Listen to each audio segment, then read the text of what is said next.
Hola, ¿cómo estás? Buena tarde. El día de hoy estamos en el podcast M45 de Pati Sandía y tenemos a una invitada súper especial. Estamos aquí ahora con Geo Ramos y Geo nos va a hablar de un tema, wow, nos va a hablar del autismo, ¿ok?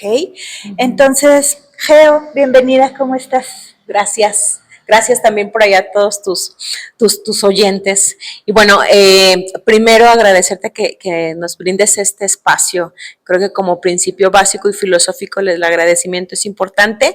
Y al día de hoy te puedo decir que estoy muy bien y con muchas ganas de seguir trabajando por este y por los temas que se vienen. Perfecto, muchísimas gracias, Geo. Oye, Geo, antes de que entremos en materias, platícanos a qué te dedicas tú, porque yo te veo en el voluntariado, te veo dando clases, te veo haciendo un montón de cosas, pero platícanos un poquito acerca de lo que haces. Mira, pues te voy a decir lo que dice mi terapeuta, es que eres bien atascada. La verdad es que sí. Muy bien. Entonces, pues sí, justamente te quiero platicar que justo en este tema del voluntariado, pues bueno, nosotros hacemos voluntariado para todos los que nos están escuchando. Te quiero compartir porque luego la gente llega y dice, no, ¿y cuánto te pagan por el voluntariado? Es voluntariado. Sí, y entonces nosotros no, más bien nosotros ponemos, sí, ¿no? Y bueno, en este tema del voluntariado estamos trabajando con Clown Hospitalario, que después ya habrá otro momento de platicarte, ¿no? Vamos por diferentes causas. Eso es en el tema del voluntariado. Profesionalmente hablando, pues bueno, yo soy especialista en lo que ahora se conoce como educación inclusiva y las neurodivergencias, y pues ahí estamos desde la parte curricular, y es lo que hacemos, aparte de actualmente estar en el tema de las plataformas virtuales. Perfecto, muy bien. De todas esas actividades que tú haces, ¿cuál te gusta más? Todas. Por eso no las dejas. Todas. Mira, un día mi hijo me dijo, porque claro que los hijos te demandan el tiempo, ¿no? Y más cuando te dedicas a todo esto. Josué, que amo a Josué. Quiero que sepas que Josué es con el que más estoy siempre en debate. Siempre estamos en debate, Josué y yo.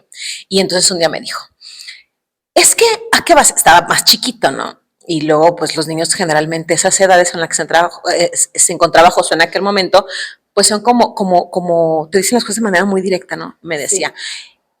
¿Y a qué vas? Si ni te pagan. Pero me lo dijo con aquel amor, pero también con aquel, oye, aquí estoy. Y entonces eso me resonó todos esos días en la cabeza, y al final me acerqué a él y le digo, mira, Josué, es que el tema es dar servicio para la vida. Y si yo dejo de hacer un tema social y o de voluntariado, pareciera que me pierdo, Pati. Okay. Pareciera que me pierdo. Y no me gusta perderme. Claro que no. Entonces mantengo el equilibrio entre el voluntariado, entre la parte profesional y entre la parte virtual. Ok. Así. Qué padre, ¿no? Y qué bueno que por lo menos en este momento estés en ese equilibrio, que te sientas bien con todo lo que haces. Sí. Y qué bueno. También esos momentos tienen su desequilibrio, ni crees que estás... Sí, yo sé, pero es divertido también. Sí, hay momentos en los que no tengo esta sonrisa.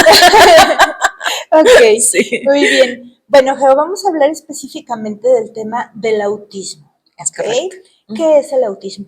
Bueno, primero vamos a hablar de lo que no es el autismo. Okay. Eso es importante. Mira, Pati, y a todos quienes nos están escuchando, es importante porque hablar de estos temas, a pesar de que estemos ya en este siglo, y a pesar de que se hable tanto de las neurodivergencias y de lo importante que son las minorías y todo este tema, y a pesar de las reformas educativas, sociales, legalidad y de todo lo que se hace políticamente hablando y públicamente hablando, la realidad es que nos debemos de permear como sociedad. Y es un tema muy importante. ¿Y qué no es? Bueno, no es una enfermedad, ¿no? No es contagiosa. Es importante, no se quita, no se quita, o sea, no es, ya se me quitó la gripa, no es que nadie esté descompuesto, o sea, claro. Tampoco, y bueno, ¿qué sí es una condición del neurodesarrollo, tampoco está catalogado como discapacidad. Eso también es importante. Sí, yo pensé Ajá. que sí era una discapacidad. No, entran pues sí en este tema de los trastornos y podría tal vez, si tuviera alguna necesidad educativa especial, entrar ahora ya como por el conjunto de estos dos se genera un tipo de discapacidad, pero no, es una condición del neurodesarrollo. Ok. ¿Hay diferentes tipos o niveles de autismo? Bueno, voy a ser como muy clara con este tema, en el TEA es trastorno del espectro autista. Ajá. Entonces, el trastorno, pues, ok, ya tiene este tipo de trastornos que se diagnostica por diferentes metodologías, y ya después podemos platicar de esto. Y en el tema del espectro, específicamente es porque ningún individuo que tenga autismo va a ser igual. Las condiciones son diferentes. Habrá quien tenga esta pronunciación, que tenga un lenguaje muy fluido, habrá quien no. Okay. Habrá quien tolere estar entre gente, pero no por mucho tiempo. Otros sí, pero haciendo algo. Estaba viendo justamente ayer que estaba checando como para hacer contenido, estaba checando como cómo podrías ubicar tú a una persona que estuviera aquí en el café y decir, por ahí habrá alguna neurodivergencia. Pues generalmente estamos con un cubo Rubik, perdón, estamos con una masa, estamos haciendo algunas actividades. No quiere decir que en todos los casos, quiere decir que en algunos, ¿no? Y entonces, pues bueno, el autismo es esta parte de una condición del neurodesarrollo y podría tener cuestiones muy semejantes como poder o no estar en la parte social, convivir o no, tener un lenguaje fluido o no, o poder tener un lenguaje fluido pero no lo comunicas, o con ciertas personas. En algunos existe el aleteo, en otros no. Se presentan muchos factores, por eso el tema, el concepto de espectro es porque se hacen diferenciaciones. Sí. Y claro, la gente, generalmente lo llamamos por nivel, ¿no? 1, 2 o 3, A, B o C, o agudo, grave, no recuerdo el otro, ahorita me recuerdo. Y es como si fuera a mediano, pues, pero eso depende de muchas características. Y para eso hay pruebas de desarrollo evolutivo. Mencionas ahorita 3 características importantes que nos pueden servir para identificar cuando una persona padece de autismo, ¿no? ¿Hay algunas otras o esas son más bien las principales? Bueno, la principal característica es que no socializa de manera regular. Esa sería una. La otra es, generalmente no aprende de una manera también regular, ¿no? Para mí es muy importante hablar siempre con los padres de familia, sobre todo cuando vienen a consulta, cuando vienen a hacer diagnóstico, que les mencionamos junto al equipo de trabajo, es algo que uno tiene que tener muy presente, es cómo va el proceso de desarrollo desde que los niños nacen. ¿Me explico? ¿Por qué? Porque en este proceso de los 0 a los 3 años nosotros podremos encontrar no solo el aleteo, no solo la parte social, sino también algún tema de que nos enfoque en una actividad, ¿no? Que ande por ahí rondando, que se aísle. El aislamiento también es por ahí podríamos denotar que podría existir. Esto es en los primeros años de vida. Por eso son tan importantes los primeros años de vida, Pati. Sí. ¿Pudiera suceder que una persona tenga que tenga autismo y que no nos demos cuenta? Sí. ¿Sí? ¿Sí sucede? Sí, mira, te lo voy a decir desde lo personal. Después, y voy a aprovechar tu espacio para mandar un abrazo y un beso a Araceli y a Magda. Ellas son mujeres que admiro mucho. Y bueno, ellas a mí me decían, cuando había que hacer algún tipo de investigación, algún proyecto educativo, ellas me decían, pero nada más hasta aquí, Geo, o sea, nada más vas a investigar hasta aquí. ¿Por qué me decían eso? ¿O por qué me lo siguen diciendo? Porque después pareciera que yo me voy hasta donde no me mandaron. Y entonces, ¿qué pasa? Que nosotros solemos significativamente entender las cosas diferentes. Es decir, una persona adulta no se puede dar cuenta que ella tiene esta condición, pero nunca se lo habían dicho. Sí, sí puede. Y ya los adultos tenemos como, pues ya una conducta más propia de los adultos socialmente hablando y como que nos acomodamos, pero sí puede presentarse. Si me permite decirte cómo, pues bueno, nos disociamos, o sea, las personas adultas te puedes disociar aunque estés en algún espacio público, es como que te vas. No responden a las preguntas de una manera muy regular. No, lo que tú esperarías que te contestara, aquella persona no te lo contesta. Y sobre todo, las actitudes y las maneras en las que trabaja de manera social podrían ser no las típicas a las que nosotros pudiéramos estar acostumbrados. Ok, muy bien. Ay, eso es muy raro, como que yo suponía que sí o sí se va a notar y sí o sí. No, aparte, pues la mayoría de las personas buscan encajar en algún espacio. Sí. Esa es una realidad, ¿no? Y generalmente se tienen que acoplar a las conductas del lugar donde te encuentres, pero es difícil, ¿sabes? Porque allá afuera hay muchos adultos que pueden estar en esta condición y llevarse toda la vida en ¿por qué yo pienso así? ¿Por qué no soy igual? ¿Por qué respondo de esta manera? Incluso hasta enjuiciarse, ¿no? Okay. ¿No? Tengo un amigo, luego yo soy bien amiguera, y un amigo, ya a ver si luego no me regaña, tiene una condición de TLP y él me decía, es que a mí me gustaría mucho encajar en ese molde social, en esa manera de contestarle a la gente y prefiero aislarme porque si le contesto, no le contesto desde lo que yo siento y si le contesto lo que quieren que conteste, me siento mal conmigo y prefiero aislarme.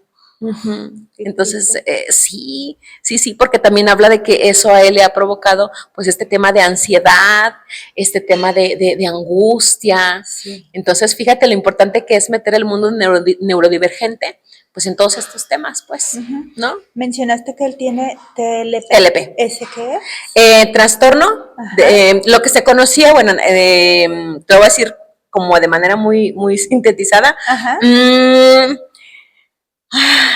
¿Cómo te lo déjame preguntarle a mi cabezota cómo te lo explico? Y adentro los engranes. Sí, adentro estamos trabajando. TLP, recuérdame, Fati. Es TLP, es trastorno límite de la personalidad. Ok, ajá. Ya te recordé. Es correcto, ya, ajá. Trastorno límite de la personalidad. Y se asocia a un tema neurodivergente, que es importante aquí hacerte mención, mira. Están los neurotípicos y los neurodivergentes. Okay. Entonces, los neurotípicos respondemos a estas acciones sociales, a estas cuestiones sociales, a estas respuestas sociales. Sí las tenemos ahí, porque estamos alineados social o educativamente hablando. En el aula sería un niño, un saludo también a todos mis compañeros docentes. En el aula sería ya todos los alumnos. En una cuestión educativa sería, todos los niños aprendieron con este método a leer y escribir, pero 5 no, o 2 no, o 1 sí. Y en la frustración, después, no estoy diciendo que todos los docentes, pero sí, ¿y por qué este no aprendió si todos aprendieron? O la mamá, o la abuelita, es que ya todos están leyendo, pero él no. Ah, pues es que habrá que ver si el método es el correcto, ¿no? Si procesa de manera regular la información. Entonces, están los neurotípicos y los neurodivergentes. Los neurotípicos responden a lo que comúnmente responderíamos todos en un estándar. Y los neurodivergentes no. Tienen un proceso de la información diferente, tienen una manera de cuestionarse diferente, de resolver diferente. Y entonces, dentro de los neurodivergentes se encuentran trastornos como el TEA, se me olvidó, hiperactividad, ¿no? El TDAH, y entre otros tantos, dislexia y otros más que pudieran existir. ¿Tú consideras que en las instituciones educativas deberíamos todos los docentes de estar preparados para incluir a todos los alumnos o debería más bien haber instituciones especiales para los alumnos que tienen una condición de este tipo? Ok, mm, bueno, vamos a entrar en un tema polémico. Sí, ya sé. Porque hay mucho de dónde agarrar en este cuerda, porque alguna maestra, estuve en algún momento trabajando con alguna maestra que tenía un niño con estas características, pero pues bueno, cuando no tienes un tratamiento y una ruta de trabajo donde se lleve a cabo las actividades de manera colaborativa entre la escuela, el docente, la familia, pues sí se presentan en algunos casos conductas disruptivas, ¿no? Uh-huh. Y entonces ella decía, esta maestra decía, es que, o sea, Geo, ¿cómo le hago? Porque o cuido a los otros o cuido a tales niños, ¿no? Sí. A tal niño. Y desde su desesperación la comprendías, pues. Sin embargo, hay un principio básico legal que es nada puede estar arriba del interés superior del menor. Okay. Entonces, bueno, ¿deberíamos de estar preparados? Sí. Debería de ser regular que tuviéramos todas estas herramientas. Sí, sí debería, Pati. Uh-huh. Sí. Sí. Y el reto ni siquiera es para los niños. En algún momento me cuestionaban también sobre cómo le digo a un niño que el otro niño tiene autismo. ¿Cómo le digo al niño que no, a los niños no se les dice nada? Ellos conviven de manera natural. Sí, los adultos somos los que luego los separamos o hacemos la diferencia, ¿no? Exactamente. Por eso al inicio de este compartirnos, te decía que a pesar de que estemos en estos tiempos, los adultos sí marcamos esta diferencia. Los niños solo juegan. Sergio, por ejemplo, un compañerito que tenemos en común, él decía, mi hermano preguntó hasta que él tenía 11 años, ¿por qué mi otro primo tenía Down? Okay. Hasta los 11 años. Los 11, ajá. Y obviamente todo ese tiempo convivió con él, jugó con él, todo, sí. Pero como en la familia se llevaba un rol muy sano junto al tema de la discapacidad intelectual, uh-huh. Pues entonces fue como que, ¿no? Entonces, pero bueno, regresándome a tu pregunta, sí deberíamos de saberlo. Y nosotros, como el reto es para nosotros, sí, no es para ellos. No, definitivamente no. Uh-huh. Okay. Que no se tiene y que no se dan las herramientas y que no se da la facilidad para accesar, ese es otro tema, sí. ¿No? Ya estaríamos hablando de política pública y temas de esos. Ok, mencionabas que es súper importante, obviamente, los primeros años de vida, ¿ok? Sí. Y tenemos como papás, obviamente, también la responsabilidad de observar el comportamiento de nuestros pequeños, sí. Y demás. Si nosotros observamos algo que quizá para nosotros no sea como muy normal o algo, ¿qué deberíamos hacer? Bueno, primero es importante recalcar que la normalidad no existe. Uh-huh. O sea, es en la regularidad. Te lo voy a decir con un caso muy práctico. Generalmente los niños pasan su proceso de lectoescritura de los 6 a los 8 años. Uh-huh. Ese es como lo promedio, ¿no? El estándar.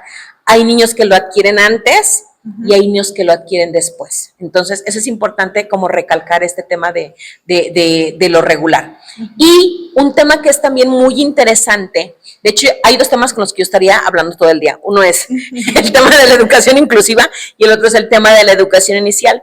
Tengo desde hace 17 años dedicándome al tema de la educación inicial. Yo llegué al tema de la educación inclusiva después. Antes se llamaba atención a la discapacidad. Ahora, pues, tenemos que ver con todo el tema del neurodivergente. Y bueno, las escuelas y propiamente la sociedad ha cambiado estos términos. También es importante. Y desde hace 17 años que tengo en el tema de educación inicial, es importante recalcar que los primeros años de vida son los años más importantes de un individuo. Sí. ¿no? Porque entonces el proceso neuronal es una explosión maravillosa y vamos adquiriendo habilidades. Por ejemplo, cuando estamos en taller de estimulación temprana es, fíjate que el reflejo esté bien, fíjate que te apriete, que si le pasas la pluma, haga el piecito para atrás. ¿Por qué? Porque es importante. Pero bueno, siendo muy concreta con esto es, efectivamente, los primeros años de vida, que es lo que se conoce como la primera infancia, que es de los 0 a los 6, 7 años, estar en observación nosotros como padres es importante. ¿Por qué? Porque ya después ingresan a la primaria y empiezan las llamadas de atención. No me pone atención, no termina los trabajos. Ya nosotros le ponemos como atención al de la primaria para arriba. Sí. ¿No? Porque luego creemos que el preescolar es puro juego y tampoco. O sea, en el juego aprendes, claro, que es diferente, ¿no? Sí. Y entonces dicen las mamis o los papis, es que desde que estaba en el kinder era así. No, o sea, era desde antes.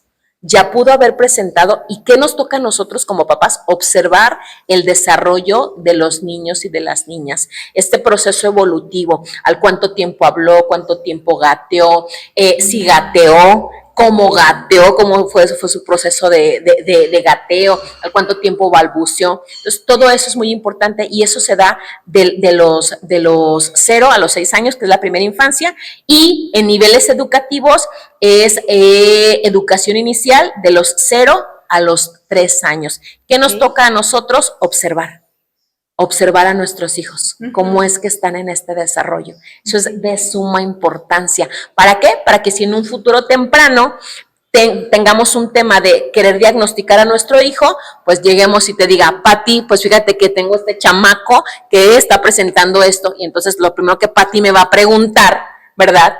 Pues es, oiga, ¿y gateó? ¿Y caminó? ¿Y cómo lo ha observado? Sí. Ese es un tema. Por eso cuando damos estos talleres, cursos y conferencias, nos referimos no solamente a las mamás ni a los papás, porque ahora sabemos que las condiciones de trabajo y laborales son diferentes. Entonces es mamá, papá, abuelo, primer cuidador, agente educativo de callo, guardería, o sea, todos nos tenemos que fijar, porque al fin de cuentas, pues nosotros somos los adultos. Sí. Hay que fijarnos cómo reaccionan los chaparros. Sí. Fíjate que ahorita que me estabas platicando eso, recordé cuando mis hijos entraban al kinder. En la escuela donde estuvieron, siempre antes de entrar a clases, tenían las maestras una entrevista con papás, o mamá o papá o quien se hiciera cargo del pequeño, ¿no? Sí. Hicieron un cuestionario enorme, que la primera vez que a mí me lo hicieron, yo dije, ¿y eso qué? Y luego hacían preguntas así de todo, ¿no? A los cuántos meses nació, que si le di leche materna, que si gateó, que si no gateó, que todo, ¿no? Yo la primera vez que me preguntaron esto, yo dije, ¿y eso para qué? ¿Qué les importa, no? Y sí, pues va a entrar a la escuela y acá le van a enseñar X cosas y español, matemáticas y punto. Pero ya después ya dije, ok, ya empecé como a entender por qué esa situación, ¿no? Claro. Y ahora que me lo mencionas, digo, pues sí, ya confirmo que todo eso era importante cuando entraron a la escuela.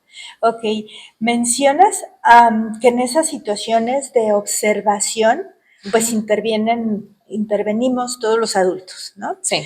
Pero así como de manera muy puntual, muy específica, abuelitos, tías o parientes o personas muy cercanas que convivimos con los niños, ¿qué deberíamos hacer aparte de la observación? ¿O con eso es suficiente? Bueno, siempre buscar el proceso de observación habla también de cómo va en un crecimiento, ¿no? De físicamente hablando, ¿no? En este tema de la motricidad. ¿Qué nos tenemos que fijar? Pues yo creo que tendremos que voltearnos a ver a nosotros. ¿Qué ambiente le estamos proporcionando a los niños en nuestra adultez? ¿No? Porque al final del día nosotros vamos a estar dándole a estos niños o niñas todas las bases para que ellos puedan en la vida adulta, pues llevar una vida adulta sana, integral. ¿Y en qué nos debemos de fijar? pues en nosotros. ¿Qué ambiente le estamos dando? Porque hay que recordarnos, ¿no? O sea, Bandura, por ejemplo, habla sobre esta parte social. Los niños sí, desde acá, cognitivamente hablando, pues tienen su propio procesamiento, pero la parte de afuera, que es la social, pues es la que va integrando todo. Entonces, ¿en qué debemos de fijarnos?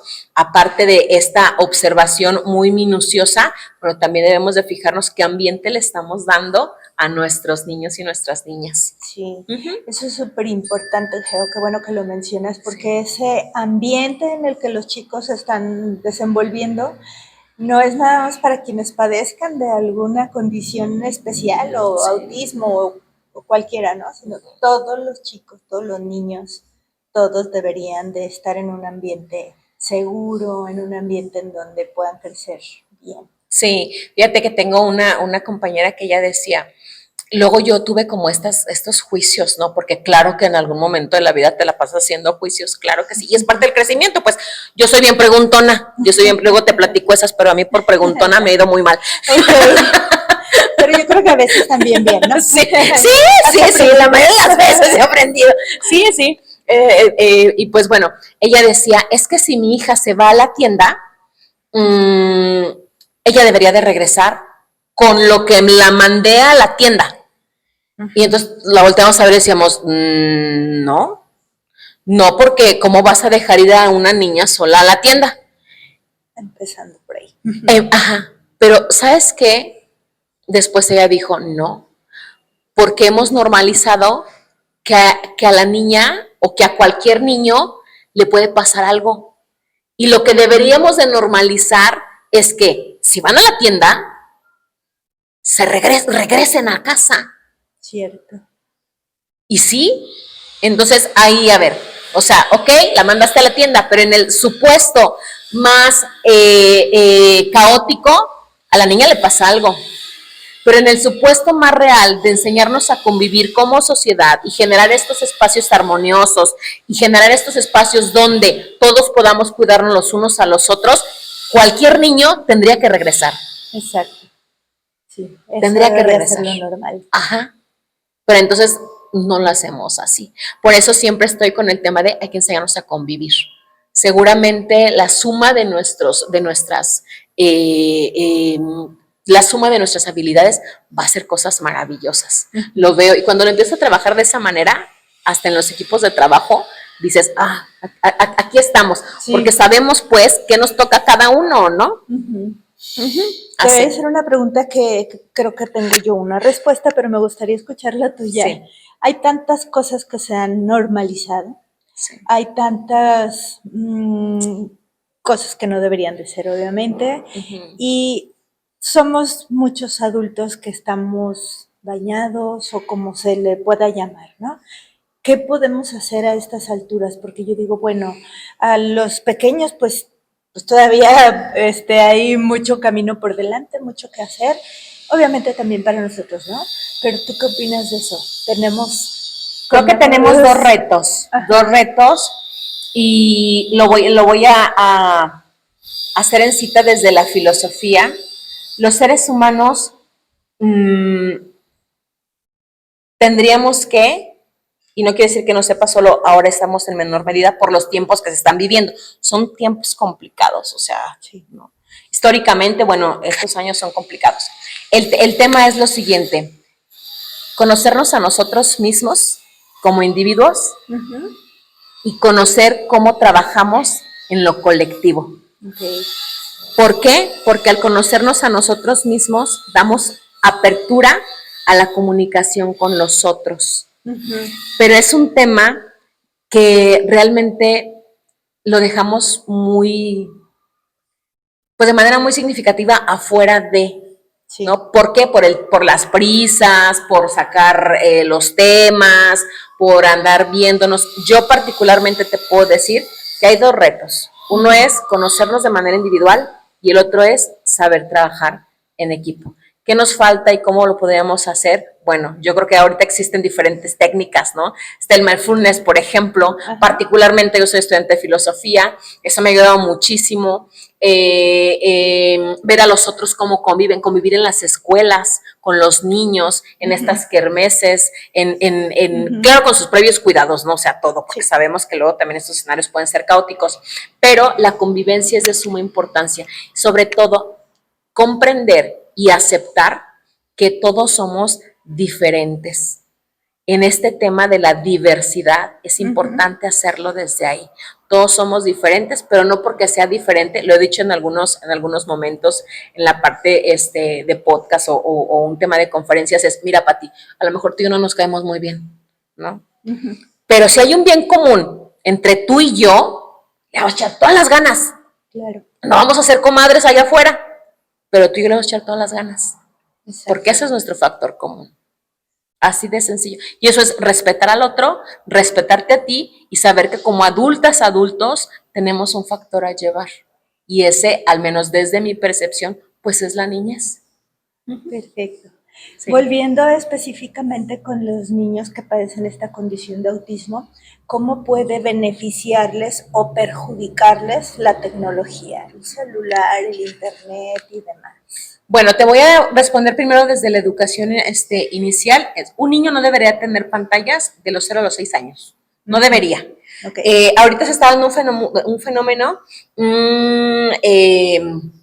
muy conocido, es que es el queratocono, no sé si lo ubicas. Ajá. Entonces, ¿por qué? Se da específicamente porque desde tempranas edades, tú sabes que las pantallas tienen su propia manera, su propia luz para que estés ahí más. Sí. Entonces, bueno, los niños no tendrían todavía todo esto desarrollado como para estar tanto tiempo en las pantallas. Pues primero y como principio es, ningún niño antes de los 6 años debería de tener una pantalla, cualquiera que sea, televisión, tableta, computadora, no. ¿Por qué? Porque entonces dejaría de aprender lo que es muy importante, que es convivir, jugar, las reglas, caerse, romperse el hueso. Los niños están hechos para eso. O sea, tal vez suena muy fatalista de mi parte, está hecho para romperse el hueso. Oye, los niños se curan en un ratito. ¿No? O sea, sí, hasta parece que se doblan, no quién sabe cómo es. No estoy diciendo que esté bien que les pase, pero lo hacen así, pues. Entonces, ese es un primer tema. Después habrá que ver que, aún con el trastorno del espectro autista o no, ¿para qué es lo que le llama la atención? ¿No? Algunos hacen conductas repetidas, por ejemplo, investigar todo de carros, todo de dinosaurios, no siempre. Los pictogramas también son grandes, o sea, son grandes aliados. Y que nosotros vayamos buscando qué es lo que les gusta, porque eso se va a generar conforme a las condiciones o rasgos que vaya presentando. Entonces, por eso es que el espectro hace referencia a que todos son diferentes. ¿Caben en un mismo trastorno? Pero hay una diversidad de ellos. Sí. Y habrá que ver entonces primero, sería muy aventurado de mi parte decir, hay que hacerles esto, esto y esto. No, primero hay que diagnosticar, hay que realizar un tratamiento y en ese mismo tratamiento crear una ruta de trabajo donde generalmente va a ser de manera muy significativa que involucre a padres, madres, cuidadores, docentes y a mí me gustaría mucho incluir a la sociedad, ¿no? Que pues bueno, ahí estamos peleándonos por eso, estamos ajustando todo eso para que se pueda llegar a generar este aprendizaje en los niños y en las niñas, pero sí, de 0 a 6 años, 0 pantallas y después vamos a ver cuáles son las condiciones con las que cuenta para nosotros como adultos acercarle las herramientas necesarias. Correcto. Muy bien. Así. Geo, las personas, los papás principalmente o las personas que están cercanas a los niños, ¿a qué se podrían acercar a ti como persona, como institución o como sea? ¿Qué servicios tú les puedes ofrecer? Bueno, mira, nosotros estamos creando recién una comunidad que se llama Tierra Azul. Okay. Entonces, esta comunidad que se llama Tierra Azul, pues nos estamos compartiendo como personas, primero te lo voy a decir, ¿no? Por ejemplo, hay mamis o papis que nos dicen, ¿cómo trato este tema con mi hijo? ¿Cómo trato este tema con mi familia? A mí me queda claro, Pati, que hay que acompañarlos los unos a los otros, porque entonces llega cualquier condición o alguna discapacidad, ya sea adquirida o de nacimiento, y llega y las dinámicas familiares cambian completamente, ¿no? Si hay un hijo mayor, pues ahora es un vuelco para el hijo, ¿no? Desde mi experiencia te puedo compartir que la mayoría de las parejas que reciben un hijo con algún tipo de condición o con algún tipo de trastorno se separan. Okay. Es una realidad. Llega la crisis, es parte del proceso, ¿no? O sea, no hay que tenerle miedo al proceso. No quiere decir que no duela y no quiere decir que no sea algo por lo que algunos tardan más o menos, pero sí es importante. Y bueno, te comparto que estamos arrancando con esta comunidad, se llama Tierra Azul. Particularmente, pues te voy a compartir mis redes sociales para que se puedan comunicar con nosotros para el tema de diagnósticos. Por ahí están los enlaces en mi perfil y poder hacer diagnóstico, evaluación y tratamiento de esto. ¿Por qué? Porque también es necesario tener un buen diagnóstico. Que un diagnóstico no se haga nada más porque tiene ciertos rasgos. Una cosa es que tenga rasgos y otra cosa es que tenga este trastorno. Sí, claro. Es correcto. Entonces, se pueden acercar desde mis redes sociales hacer estas actividades, ¿no? Diagnóstico, para estar con más personas en esta comunidad y poder acompañarnos los unos a los otros, porque necesitamos que sí atender al individuo con estas características, pero también nosotros como personas, como mamás, como papás, como abuelas, pues saber cómo actuar. Y eso va a generar a su vez una comunidad más sana, más incluyente, donde entienda que todos somos diversos. Exacto. Muy bien. Geo, ¿algo más que quisieras decirle a la comunidad antes de despedirnos? Híjole, pues yo creo que a tu comunidad y a toda la comunidad que nos escucha, le diría que se sensibilice ante estos temas, que existen más, que este solo es uno de tantos, pero que a nosotros nos corresponde poder llegar con todo el amor y con todo el cariño del mundo a cada vez más ser escuchados, porque es necesario. Y no sé tú, Pati, pero cuando llegas a estos temas generalmente es por una cuestión familiar. Sí. Porque algo en la vida te acercó a esto, que si alguien te lo hubiera dicho antes, que si alguien te hubiera acompañado, las cosas serían diferentes. Pero no fueron. Ahora es qué nos toca hacer a nosotros. Y bueno, los invitamos a que se unan a esta comunidad, por favor, que compartan este podcast para poder llegar a más personas y definitivamente pues hablarnos de manera armoniosa para poder sacar cada uno desde sus habilidades y sus capacidades otras maneras de poder trabajar por este y por otros temas. Ok, muchísimas gracias, Geo. La verdad es que aprendí mucho contigo el día de hoy y sí hay un montón de cosas, como dices, como que mientras no te toque directamente, pues ahí está, ¿no? Pero sería importante que todos sepamos por lo menos lo básico acerca de todo esto. Entonces, muchísimas gracias por habernos compartido. Por aquí vamos a dejar tus redes sociales, tu página y demás para que puedan seguirte y que podamos todos seguir aprendiendo de estos temas tan importantes y tan necesarios actualmente. Claro que sí. Muchas gracias a ti y a todos. Gracias. Bye. Saludos al chico de los controles. Bye.